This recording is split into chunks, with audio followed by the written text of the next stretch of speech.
ومن بطأ به عمله لم يسرع به نسبه. خبردار خلکو چې په دې خطا نه وځئ چې زه د پلانکي صاحب زوی یم، په دې خطا نه وځئ چې زما قبیله نسبتا نور قبیلو ته ډېره درانه قبیله ده، زما قوم در نور قومو ډېر ښه دی، زما پلار زما نیکه دا ښه خلک تېر شوي، په دې غلط نه سې. په قوم و په نسب باندې د الله رسول صلی الله علیه وسلم وایي سړی نه خلاصېږي. در فاطمة الزهراء رضی الله عنها، د سیدتنا فاطمة الزهراء رضی الله عنها در هغې به د ښه نسب د چا و؟ د پیغمبر صلی الله علیه وسلم لور ده.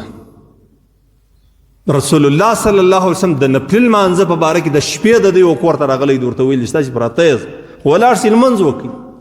ورته سئ وروره اودس تازه کړئ، لمونځ وکړئ، تهجد وکړئ، عبادت وکړئ، الله یاد کړئ، استغفار ووایاست، درود ووایاست، د الله ذکر وکړئ. رسول الله صلی الله علیه وسلم د خپلې لور د سیدنا حسن او د سیدنا حسین رضی الله عنهما والده د امت په هغه ډیرو معززو زنانو کې و زنانه سیدتنا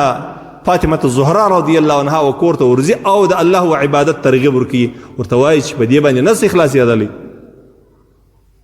رسول الله صلی الله علیه وسلم په بل روایت کې راځي خپل ازواج مطهراتو ته رسول الله صلی الله علیه وسلم دا وایي چې تاسې نوم مو ډېر غټ دی، په ډېر ښه نامه باندې یادېږي، دا ازواج مطهرات ته رسول الله صلی الله علیه وسلم دا امهات المؤمنین دي، عبادت وکړي. بیا رسول الله صلی الله علیه وسلم دا رقم توري ورته وایي چې ډېر خلک به د محشر په ورځ باندې په دنیا کې په ډېرو لویو نومانو باندې به یادېږي، د ډېرو غټو کورنیو، د ډېر لوی منصب، د ډېر عزتناکه کورنۍ، دیندارې کورنۍ په نامه باندې به یادېږي، خو د محشر په ورځ باندې به هېڅ شی لا نه وي ورسره. نو زما ورونو دا زموږ او ستاسې دپاره مختصر پیغام دی د رسول الله صلی الله علیه وسلم. له دوکې به ځان راباس، د پیر صاحب زوی د پلار په نامه ولاکه خلاص، د اغا صاحب زوی د پلار په نامه ولاکه خلاص، د شهید زوی د پلار په نامه ولاکه خلاص، د لوی عالم او لوی شیخ الحدیث زوی د پلار په نامه ولاکه خلاص. حتی رسول الله صلی الله علیه وسلم د خپل اولاد په باره کې دا رقم وایي چې چا چې عمل نه برابر، اعمال یې نیک نه ترسره کړي، صرف په دې خاطر باندې چې زه پلانکی قوم یم یا پلانکی قبیله، په دې باندې سړی